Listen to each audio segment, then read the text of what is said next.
student fees position, where it was a very, very clear understanding that we're talking about England and that we're talking about English policy on higher education and access to higher education. The same is not true about the NHS at all.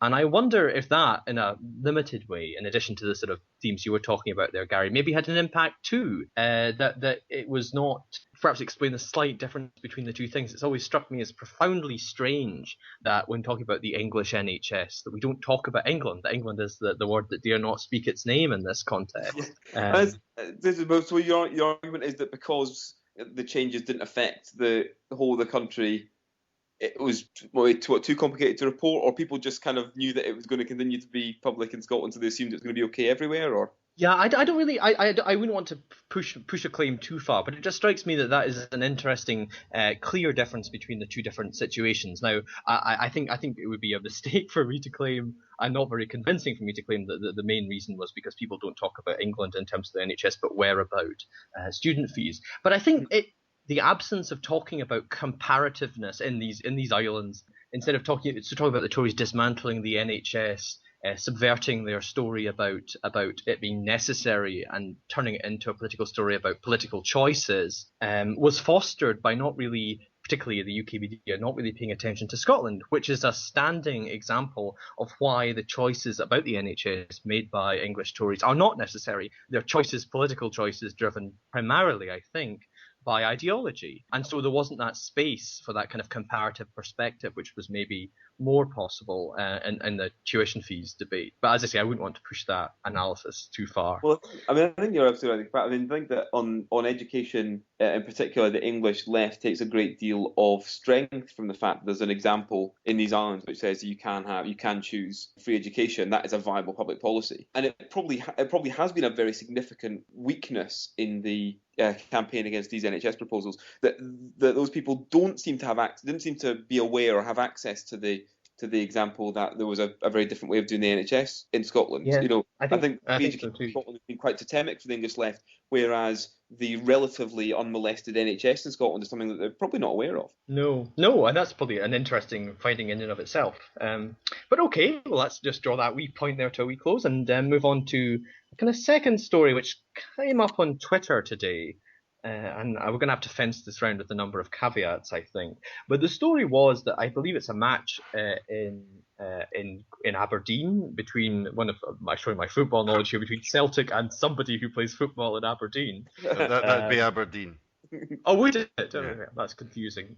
But there was stories on Twitter, and unconfirmed, and I should say denied by Grampian police on their Twitter feed, that Palestinian flags were being taken off fans going into the ground, which seems to me a fairly extraordinary position. I don't know what either of you two make about that. Well, I'm actually a Celtic supporter, and I used to go to all the games, but I don't now. And there's a lot of things going on with the Celtic support at the moment that are kind of interesting. There's a group, they call themselves the Ultras. They're called the Green Brigade, and they've put out a number of statements recently about police harassment. And in fact, they're going to do a boycott of the next 2 home games to draw attention to the fact. And I don't know if you saw the game against Barcelona in midweek, and there was all the amazing display and everything. They do all that, all the singing that you hear and everything.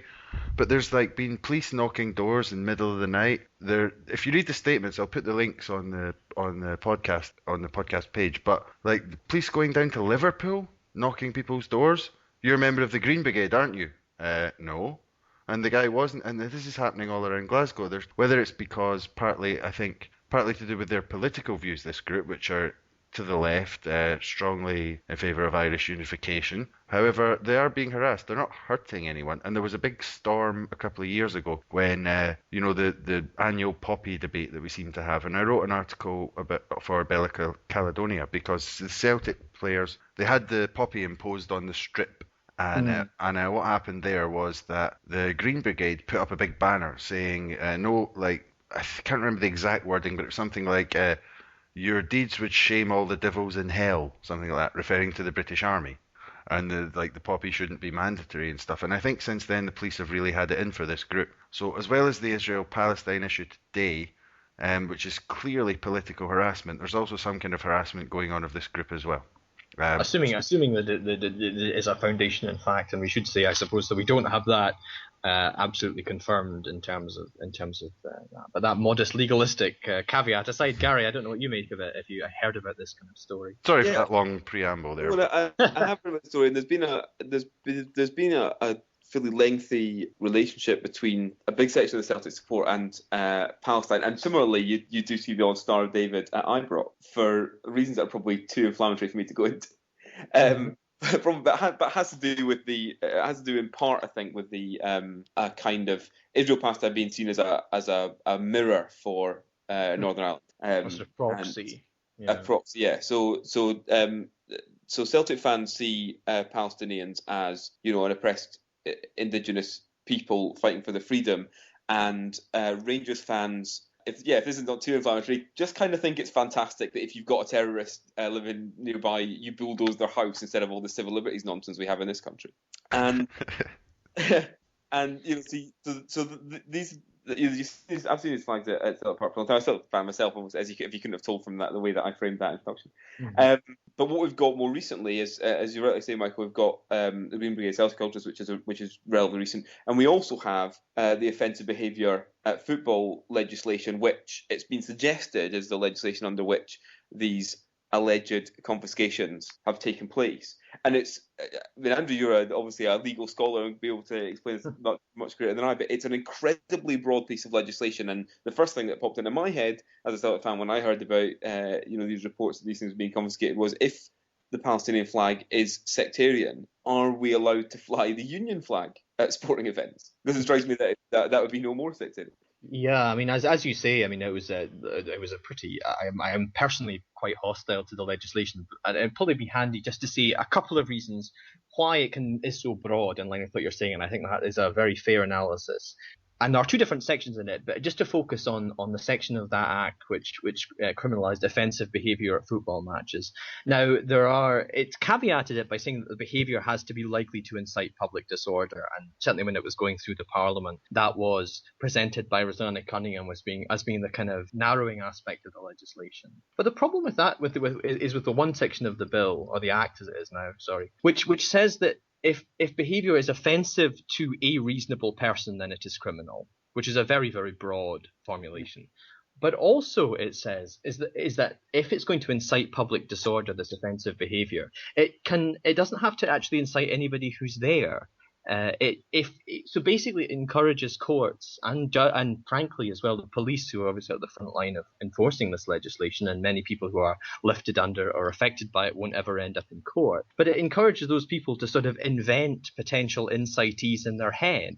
And one of the goals behind this was to criminalise singing the sash in Rangers clubs when there was no one there likely to be offended. It was consciously intended to allow the police to go in and lift everybody in one of those kind of members clubs or whatever, which struck me as deeply, deeply problematic and unattractive as a basic. I'm not sure it was actually the sash. Partly it was the famine song as well. There was a sort of range of different lyrics, I think, which were kind of envisaged by it.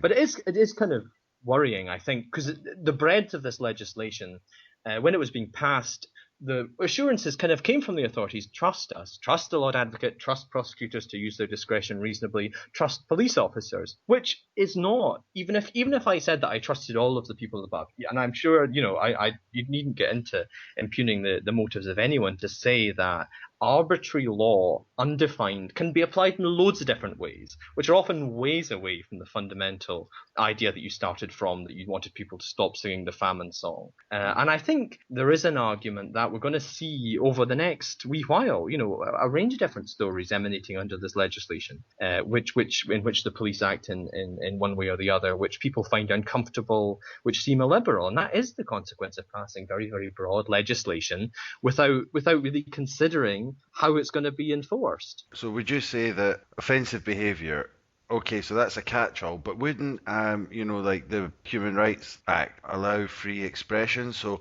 is that law in conflict with the Human Rights Act? And is the act of taking a Palestinian flag or showing a Palestinian flag in a stadium, isn't that protected under free speech law? Well, there's a few things here. As you say, the Human Rights Act, and particularly also the Scotland Act, incorporates the European Convention of Human Rights right into the heart of the legislation. So it says that any act of the Scottish Parliament is not law insofar as it conflicts with fundamental rights. And as you say, one fundamental right protected by the European Convention is the right of free expression. There are a series of limitations which can be put on free expression, and that's one of the kind of ironies of the European Convention. If you pick it up, the first paragraph will say, you have a right to express yourself, and then much more time is spent in the second paragraph explaining all the ways that the state can limit it. But there would certainly be an argument, and it's never been tested in a Scottish court yet in a particular case, as far as I'm aware, that a certain prosecution conducted under the Offensive Behaviour Football Act would be contrary to European Convention rights of free expression. And if that was true, then that act couldn't be applied. People couldn't be convicted. Prosecutors couldn't proceed against that person. But as I say, that's not really been tested in Scottish courts yet, and that's another aspect of the uncertainty which currently sits around this relatively new piece of legislation that came into force in this year, and we still really have to see how it's going to work out in the round. Okay, if I can just come in on that, because, okay, given that I probably libelled myself a million times in that little preamble about the Green Brigade and whatnot, okay, we'll do this as a hypothetical situation. I'll be Sir Humphrey for a moment, okay? Yeah. Imagine a hypothetical podcast host used to go to school with a hypothetical guy who became a hypothetical goalkeeper in a hypothetical Scottish club. And this guy, hypothetically, of course, I'm going to stop saying that word now, though. Don't several Scottish football clubs have hypothetical goalkeepers? Yeah, so he might or may not have, when his side were about to get relegated, they scored a last-minute goal and avoided being relegated. And the fans behind the goal who were giving him abuse the whole game, he gave him the finger. Hypothetically speaking. Yes, and then he was charged with breach of the peace. And the reason that's why I'm bringing up this breach of the peace, because wasn't that a kind of catch-all charge like this offensive behaviour as well? Wasn't breach of the peace legislation kind of covering this kind of catch-all thing that they did with offensive behaviour? But anyway, to continue the story, the law firm that was representing him basically had the whole case ready to go and were waiting for something like this to take the actual charge, hypothetically, of breach of the peace to the Court of Human Rights. Yeah, I think that's certainly it's a fair point. I mean, when the law was being passed, several people said, well, surely breach of the peace, which is a common law offence, it isn't defined in any statute, but it's been changing quite a lot over the past few years because of the introduction of the European Convention into Scottish law. Isn't that a fairly broadly defined offence as well? There are differences though between what the Act criminalises and what breach of the peace laws actually criminalise as well. And I'd argue that breach of the peace imposes a slightly higher standard. But we should remember, I mean, I sort of dimly recall, and I hope I'm not inventing this up, but among the things which Scots law has historically considered to be breaches of the peace include playing marbles on a Sunday and walking through the streets of Perth while dressed as a woman. So in the sense, it's not the police problems about arbitrary law are not new and not specific to this statute, but they're also present in this statute, I would argue. Well, there's a couple of things about me that strikes. Firstly, there's maybe a slightly tangential point, but you mentioned there, Andrew, earlier that the Act requires that offence is likely to lead to public disorder, which, and it strikes me that introduces a slightly perverse incentive, which is to say that in order to obtain protection for your own sensibilities under the Act, you have to threaten public disorder. So the Act protects people who are willing to riot, but doesn't protect people who aren't willing to riot. And it's also, I think, it's speculative too. I mean, because the main thing is that often we're not talking about riotous situations, and we weren't. I mean, even I've seen the footage about which largely precipitated this bill, which was about the the Rangers manager guy, Ali McCoist, and the Celtic manager squaring off, and that did not result in a riot. I mean, arguably it was public disorder, but of a relatively modest sort, and was about something quite different from, as I understand it anyway, from the kind of sectarian things that were eventually aimed at by this bill. Sorry, Gary, you were saying. Which in a way suggests a kind of modern philosophy which kind of slightly panders to the thin-skinned, kind of, which you do see across all manner of politics and to a lesser extent law. But the second point was that you rightly say that these standards of proof and so on, and there's a theoretical protection of a higher court and a higher law, namely Human Rights Act and the Convention which it derived. But as you see, these things have to be tested to have effect, and it's much more likely that they'll be tested, I think, if once you get to the stage of court. For me, what's so poisonous about these kinds of illiberal laws is not actually when you get that far, when you get into court and you get prosecutions and you get convictions, but the executive actions that the police are able to take in the name of these without ever getting to court. So it's confiscations, it's knocking your door in the middle of the night, it's arrests which don't lead to charge. And the police are very expert at using what are supposedly